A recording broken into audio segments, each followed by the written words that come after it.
किसी पार्टी के नेता के ऊपर पथराव किया जाता है, तो कभी किसी पार्टी के नेता के घर के बाहर धरना दिया जाता है। कोई पार्टी का लीडर कहता है मुझे घर से बाहर नहीं आने दिया जा रहा, तो कोई पार्टी का नेता कहता है मुझे जान से मारने की धमकी दी जा रही है। अब एक बात मुझे बताइए, जब इस देश के अंदर देश के नेता ही सुरक्षित नहीं है तो देश की जनता को कहां से सुरक्षित रखेंगे? किसान आंदोलन को छिपाने के लिए और पूर्ण रूप से ध्वस्त करने के लिए इस देश की जनता भारतीय जनता पार्टी, या कह लें दूसरे शब्दों में तो भारतीय जुमला पार्टी, वो इस देश के किसानों को हटाने के लिए अथक प्रयास कर रही है। लेकिन ये सरकार की झूठी कोशिश है, झूठा प्रयास है। एक और अगर आप देखें तो पिछले कुछ सालों के अंदर लगातार अंबानी और अडानी की प्रॉपर्टी बढ़ी है। एक बात मुझे बताइए, इन लोगों के आप लॉजिक देखिए, भारतीय जनता पार्टी के तमाम नेता जो हैं वो बड़े बड़े मूर्ख हैं। ना जाने कहां से ये लोग डिग्रियां प्राप्त करके आए हैं। पहले आप ये देखिए, किसान आंदोलन के प्रोटेस्ट से पहले ये दिखाते हैं पाकिस्तान के अंदर टमाटर खाने के लिए लोगों के पास पैसे नहीं है, और दूसरी ओर अब कहते हैं कि किसान आंदोलन को पाकिस्तान सपोर्ट कर रहा है। अब जब उनके पास खाने को रोटी नहीं है तो वो सपोर्ट कहां से करेगा?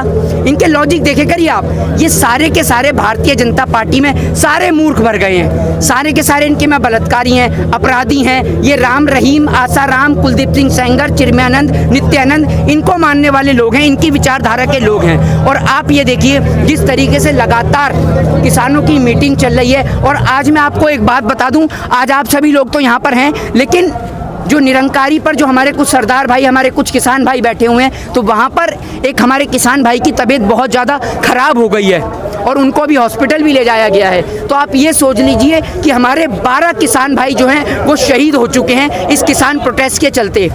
कोई सर्दी से मर रहा है, कोई तबीयत खराब होने से मर रहा है, लेकिन देश के प्रधानमंत्री जी बिल्कुल भी सुध नहीं ले रहे हैं। और आप लोग तो यहाँ पर बैठे हैं, लेकिन हम लोग लगातार मीडिया को भी देख रहे हैं। देश की मीडिया ने देश के किसानों का मुद्दा अब दिखाना बंद कर दिया है। देश की दलाल और बिकाऊ मीडिया ने अपना स्तर इतना नीचे गिरा दिया कि अब वो नेताओं की सुरक्षा की बात करने लगी है, किसानों की सुरक्षा को छोड़कर।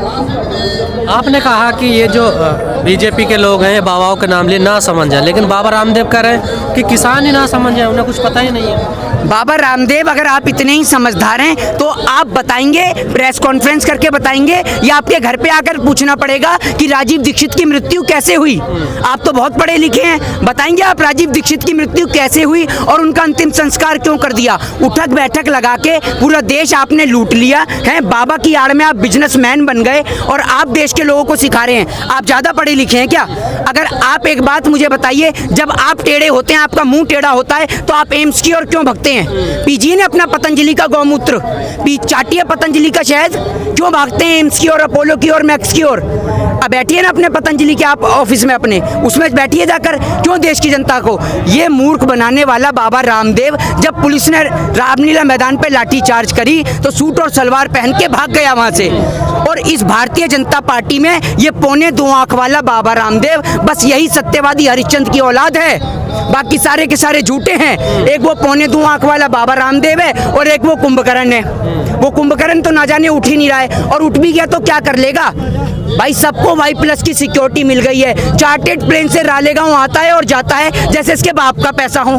ये पैसा कहाँ से आ रहा है? दूसरी बात, एक और देश की सरकार कहती है कि देश में पैसा नहीं है। जब देश में पैसा नहीं है तो नई संसद कहां से बन रही है? करोड़ों रुपए के कार्यालय कहां से बन रहे हैं? इसका भी तो आप जवाब दीजिए। और सभी चीज का निजीकरण करना है तो नई संसद बना के करेंगे क्या आप? उसमें अंबानी और अडानी को बिठाएंगे, और देश के वो जवान, देश के वो पुलिस वाले लोग जो आज देश के किसान भाइयों के लिए नहीं बोल रहे, सिर्फ अपनी ड्यूटी के खातिर, उनको भी समझना होगा कि ये जो आप लगाते हैं ना DP PP, ये जल्दी हटने वाला है। इसकी जगह आप लोगों के बैच पे नजर आएगा AP, अंबानी पुलिस, AP यानी अडानी पुलिस, ये Punjab police, Haryana police, Delhi police, ये सब हटने वाला है। आप लोग, क्योंकि इस सरकार में बारी बारी सभी का नंबर आने वाला है, आप हर एक चीज को तो नीलाम करने में लगे हुए हैं। तो आप एक बात बताइए, आज देश का किसान सड़क पे है, उससे पहले देश का युवा सड़क पे था, उससे पहले हमारे देश की माताएं बहनें सड़क पे थी। आप एक बात सोच के देखिए कि इतनी कड़कती ठंड में आप देखिए 3 से 4 बज रहे हैं, तब भी धूप नहीं निकल रही है, अभी भी ठंड है।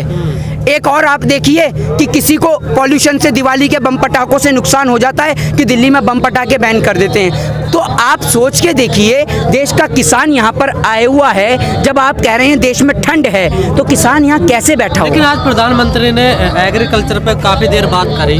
उन्होंने इस कानून की अच्छाइयाँ बताई, लेकिन उनकी बातों से नहीं लगा कि इस कानून को वो वापस लेंगे या कुछ करेंगे इसके बाद। प्रधानमंत्री जी देखिए, प्रधानमंत्री जी बहुत अलग सोच के व्यक्ति हैं, बहुत पढ़े लिखे महावैज्ञानिक हैं। ये ऐसा व्यक्ति है कि अगर ये सैनिकों के बीच में जाएगा तो वहाँ जाके कह देगा मैं सैनिक बनना चाहता था, डॉक्टर के बीच में जाएगा तो वहाँ जाके कह देगा भाइयों और बहनों मैं डॉक्टर बनना चाहता था, वैज्ञानिक के बीच में जाएगा तो कहेगा मैं वैज्ञानिक बनना चाहता था। अबे सारे काम तू ही कर लेगा तो हम क्या करेंगे? हम क्या पढ़ लिख के चाय चौकीदारी और पकौड़ा ही तलेंगे क्या? ये बता तू, सारे काम तो तू ही कर लेगा। प्रधानमंत्री जी इतने ड्रामेबाज आदमी हैं, जरा जरा देर में तो ये रो जाते हैं। कभी इनके प्रधानमंत्री जी कह देते हैं भाई और बहनों मेरी ही जान को खतरा है। जब प्रधानमंत्री ही जान को खतरा है तो आपकी और हमारी सुरक्षा का क्या भरोसा? आप ये सोच के देखिए ना, प्रधानमंत्री जी जब इतना ही जानते हैं एग्रीकल्चर के बारे में, जब प्रधानमंत्री जी इस किसान के तीनों बिल के बारे में इतना ही जानते हैं, तो प्रधानमंत्री जी यहाँ के किसानों को क्यों नहीं समझाते? मेहंदी लग रही है उनकी। तो क्या इन्हें किसान नहीं मानते क्या वो? किन्हें? इन्हें जो लोग यहाँ पड़े हुए हैं किसान। प्रधानमंत्री जी की नज़र में भाजपा और आरएसएस वाले जो घर की छत पे धनिया बोते हैं, छोटे छोटे पेड़ पौधे लगाते हैं, वो किसान हैं। आपने सुना नहीं मनोहर लाल खट्टर ने क्या कहा? ये किसान नहीं खालिस्तानी है। इस देश के अंदर हम हिंदू हैं तो हम कम्युनिस्ट हैं, आप मुस्लिम हैं तो आप इस देश के अंदर आतंकवादी हैं, ये किसान है तो ये खालिस्तानी है। आपने सुना नहीं? और मनोज तिवारी जी तो कह रहे हैं इसके अंदर टुकड़े टुकड़े गैंग का हाथ है।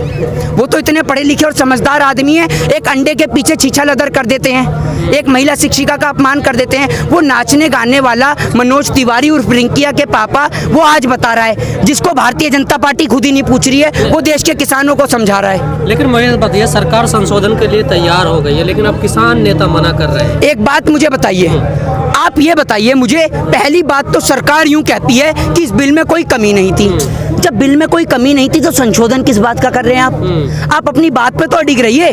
जब कोई कमी थी तभी तो संशोधन कर रहे हैं, समझ रहे हैं ना आप बात को? तो इसीलिए संशोधन किया जा रहा है। लेकिन संशोधन नहीं, ये पूरा बिल ही गलत है, ये पूरा प्रस्ताव ही गलत है, पूरा कानून ही गलत है। जब सरकार कह रही है कि हम 99.9% इसमें संशोधन कर देंगे, तो 1% इस बिल को हटाया क्यों नहीं जाता है? जो 6 दौर की बातचीत हुई है सरकार से किसान नेताओं की, वो किस चीज को लेकर बात? वो सिर्फ टाइम पास है। मैं आपसे पहले भी ये बात बोल चुका हूं कि बंद कमरे के अंदर समझौते होते हैं, न्याय नहीं। न्याय हमेशा खुले में होता है, सबके सामने होता है।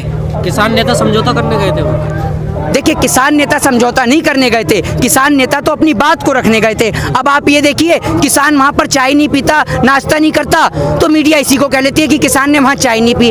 अबे वो तुम्हारा चाय नाश्ता है क्या पानी पीने गया है? यहाँ देश का किसान अपना घर, अपनी संपत्ति, अपने बच्चों को छोड़कर यहाँ बैठा हुआ है, सिर्फ देश के लिए, अपनी इस भारत माँ की भूमि के खातिर, क्योंकि ये इसका हक और अधिकार है। और ये किसान कभी भी अंबानी और अडानी के हाथ का गुलाम नहीं बनेगा।